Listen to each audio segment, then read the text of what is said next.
2023. It is the morning of 2023, of January 1st, 2023, here on the west coast of the U.S. Figured it was time to do my top 10 shows of all time, which I think I started a month ago. Just a couple thoughts before getting into that. I'm wearing this new Minnesota Twins cap.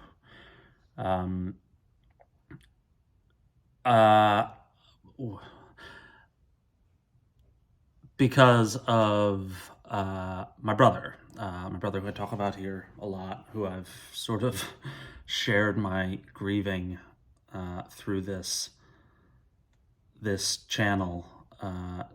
Something about being able to talk a little bit about it to mostly strangers.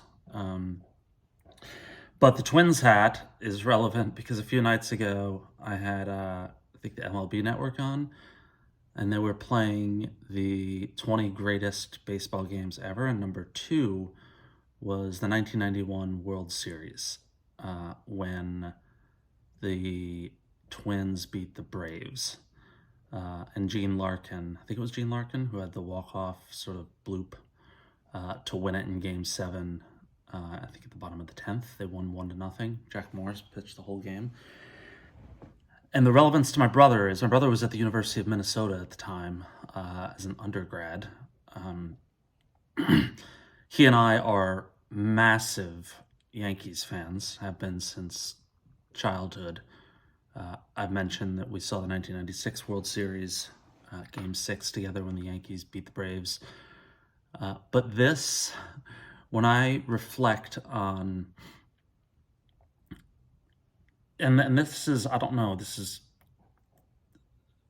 we're moving in on the second year, February, late February, mid to late February will be 2 years since our brother passed away. And there's something in the first 6 to 9 months were really, really, really hard for my family, but I can only really share my own personal experience because going through this is obviously every individual reacts differently. But this past year, or maybe the last 6 months, I think about him every day, but mostly have good thoughts. I mostly remember his laugh. I remember his just unyielding love of music. The things that he loves so deeply. Music, the Yankees. He was a golfer. I hate golf, but he loved it. I think he's pretty good too. But the point, I'm now 3 minutes in, and this is the grieving, I guess, especially on a new day and a new year. So my brother was at the University of Minnesota, and when Gene Larkin had that, I think, bloop single to win it and to give the Twins the World Series championship, about 5 minutes after they won, my phone rang. I picked it up and it was Lane. And if I remember correctly, he may have called me collect. Younger people won't even know what that means, but if you didn't have enough money for the payphone, especially on a long distance call, you would call collect, which means I don't know, an operator would be like, you have a collect call from Lane Gamble. Are you willing to pay for it? And I said, yes, I think that's what happened. And he was outside of a bar in Minneapolis, and it was the happiest I've ever heard him, which seems weird since we're Yankees fans. Not the happiest, obviously not the happiest I ever saw him in person. I saw that many times, but on the phone, he just kept yelling. I could hear people in the background. He's like, "Did you see that? Did you see that?" And I was like, "Yeah, but come on, man, we're Yankees fans. What?" And he's like, I'll never forget it. He said, the minute the ball dropped, it was like the bartender had a button and he pressed, and the Lido Shuffle by Boz Scaggs kicked in. And if you know that song, it's a joyous sounding song. I don't really know what the lyrics are about. And he just said to me, he said the timing, and it was just so Lane, right? Like the timing of that music, that song selection. And he said it was just absolutely perfect. And he's screaming into the phone, and I keep reminding him that we're Yankees fans, and he just said, I remember he said something like, I know, but this was being in Minnesota. Twins won it all, and one of the greatest, some would argue the greatest baseball game ever. And they just kicked in Lido Shuffle by Boz Scaggs. I will get into my top 10 right now, but a little postscript, is that epilogue? Epilogue? I recently found this website, I think it's called Soundwaves Art, and it is an artist who draws the sound waves of specific songs and has the associated artist sign the sound wave, or sign the piece of art. They had Boz Scaggs, Lido Shuffle. I bought it. It's on the way. And I'm going to put it probably in my bedroom. So I've got so much music and artwork down in my main room, my office back here, my living room, my kitchen. Because whenever I think of that moment, it puts the biggest smile on my face thinking about Lane.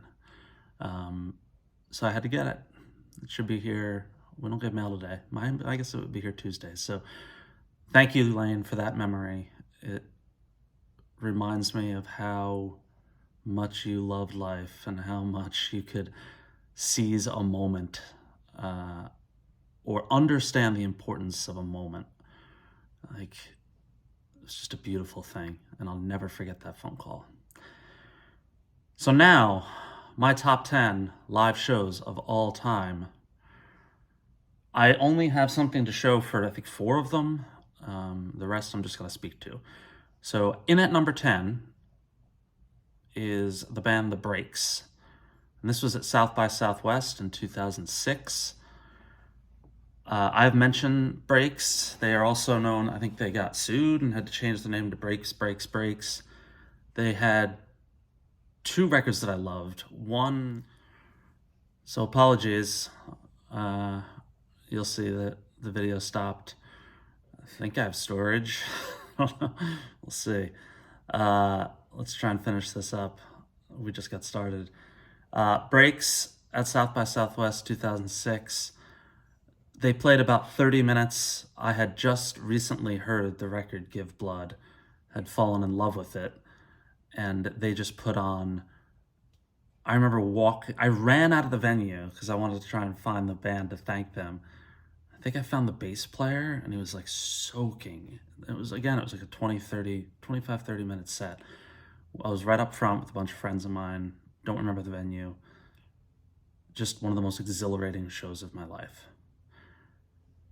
Number 9, I do have something for Wilco at Johnny D's, and you can see this is a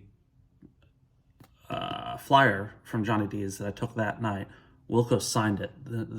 The signatures are starting to fade, and this was on December 14th, 1994. So it was during finals. College, and I remember I couldn't get usually my buddy Brian would come to, we'd always go to shows together, but I remember he couldn't because he had a final either the next morning or something. Wow, this is going off without a hitch. So I went by myself, and it was snowing. I had never seen Wilco. I did not know the difference between Jeff Tweedy and Jay Farrar songs. I think I yelled out for Whiskey Bottle. That's Jay Farrar's song. Made a fool of myself. They were tremendous. A life-changing show for me. I remember driving home and I was like, my life has changed. And I didn't even really know how.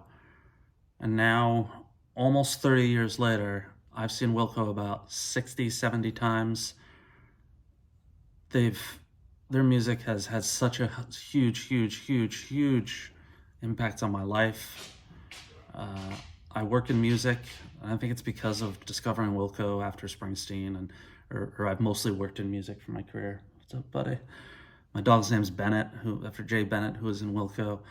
But this night,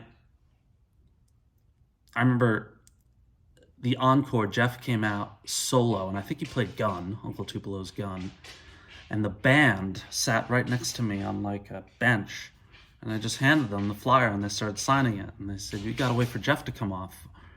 And I said, "Is he going to come out?" And they said, we'll tell him to come out."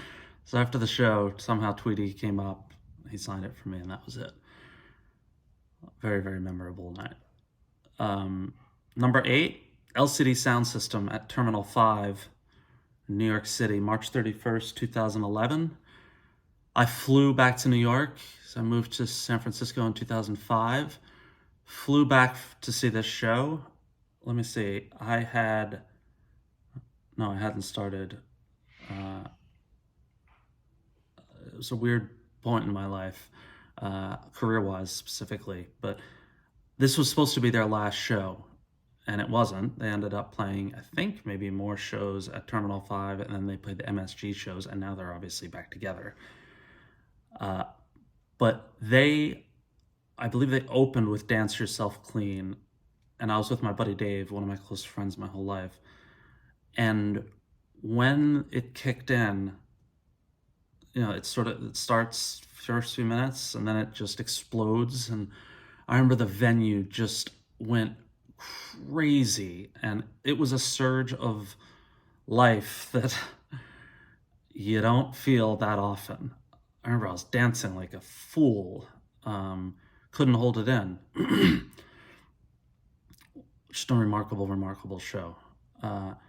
Number 7, Bruce Springsteen at Granison Arena. I don't know why it's called an arena. It was an outdoor park in Trondheim, Norway. July 26th, July 26th, 2016. I wrote down 1996. Don't know what I was thinking there. 2016, I went to Norway to see Springsteen twice, in Oslo and in Trondheim, with a good friend of mine. And the Trondheim show was pouring in the rain. Bruce opened with Who'll Stop the Rain by Creedence. And it was just, it's the last show that I remember that I cried at. Maybe the only show that I've ever cried at, or right up there.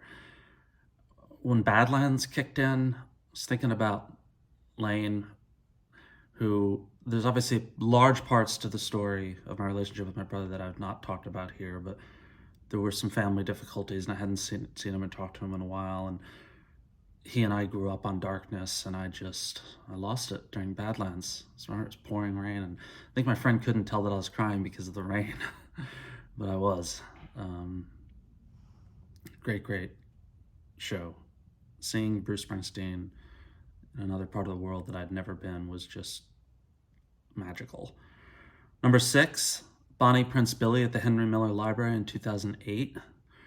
It was Will Oldham, who was Bonnie Prince Billy, and Emmett Kelly.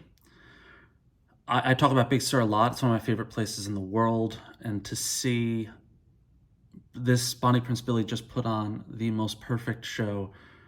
There is a video that somebody put together of Lion's Lair that you can find on YouTube from that show. And they sort of edited it with images of San Francisco and I think the Muni or the BART. It's really beautifully done. And that'll give you a little bit of a feel for what it felt like to be at that show.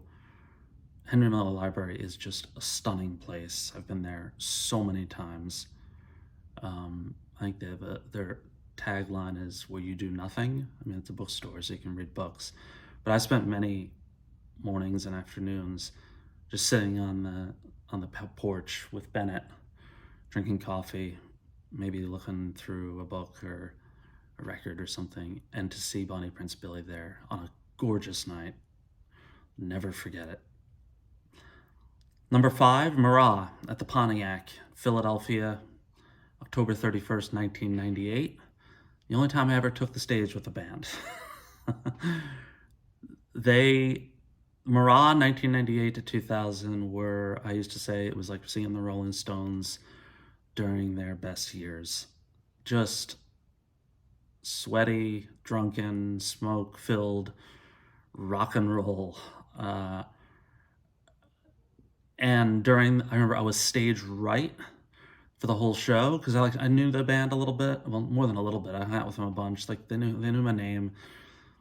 And right before they played Sweet Home Alabama, no, was it That Smell? It was Give Me Three Steps. I knew it was a Skinner song. I think it was Serge who turned to me and sort of motioned for me to come on stage. And I did. I didn't know the lyrics. I think I sang a few lines and that was that. But you never forget that, right?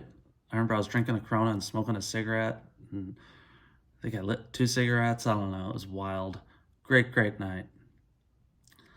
Number 4, Sunvolt at the Bottom Line, New York City, February 16th, 1996. Drove down with my buddy Brian. We drove from Boston to New York City. It was one of the coldest days I've ever remembered in my life. It might have been the coldest day I've ever experienced in my life. I remember it was probably 5 degrees, but I remember the wind chill was like negative 15 or something. So Brian and I we had to wait online to get in, and we would switch going into a bar to get either a coffee or a beer. We'd just like chug a coffee or chug a beer. Then that person would come out, stay in line, and they would replace, I would replace him or he would replace me. And we got inside, and it was just, given how cold it was just so great to get inside. And Sunvolt were playing, that show was being broadcast on WNEW in New York City live. And it was just Sunvolt at their peak. A tremendous show. We drove back after the show, and we drove back to Boston, and Brian got pulled over, and he was like extremely charming it was a female police officer, and she let us go. It's amazing. It's like 4 a.m. or something. I don't even know, on the Mass Pike or something. It's great. Number 3, I have the ticket stub, and it's in this little Bruce Springsteen at Giant Stadium, August 21st, 1985. I was very young. I was 11. And this was the first real... I had seen a few concerts before. I think I'd seen Bob Seger, Fleetwood Mac. Saw Elton John when I was very young. Don't remember that. I think it was Central Park. My dad said 75, 76, so I was like 2 or 3. And I remember Fleetwood Mac. That was in 1981 or 82. But this Springsteen show, I remember. I remember the single. I remember 80,000 people. I think it was 80,000 people in Giant Stadium, and just seeing some sort of joy that I had never experienced before. I remember my dad wanted to leave early, and we were walking through. We got like through the tunnels, and we were heading out. And Lane and I begged him to go back. And if I remember right, we got back, and they kicked into Bobby Jean, and I get a chill right now thinking of what that outdoor venue was like. Just could still take my breath away. And I think that was the beginning for Lane and me. The beginning of music is becoming a little bit bigger than just music. Number 2, Wilco and the Jayhawks at the Cincinnati Zoo, July 16th, 1995. I was with Lane. I was visiting him. He was in law school in Cincinnati. It was our first time seeing these bands together. I think Wilco opened, Jayhawks headlined. Wilco were still not well known, nor were the Jayhawks really. And Lane and I met these 2 guys from Texas. I've told this story before, so I won't. Who just kept buying us beers. And I remember like we finally bought a round, and like they were like, no, we're gonna keep buying them. It was, and oddly enough, as the world, things come together, I recently heard from Lane's girlfriend at the time, who was at that show with us. She found me somehow after hearing about Lane's passing, and we reminisced about that afternoon. What a day. I think Mount Adams, is that the place up in the hills in Cincinnati? We all went up there afterwards, had a few more beers. I was as happy as I've ever seen Lane, probably as happy as Lane's ever seen me. just incredible to see these two bands that would play such a huge part in the rest of our lives.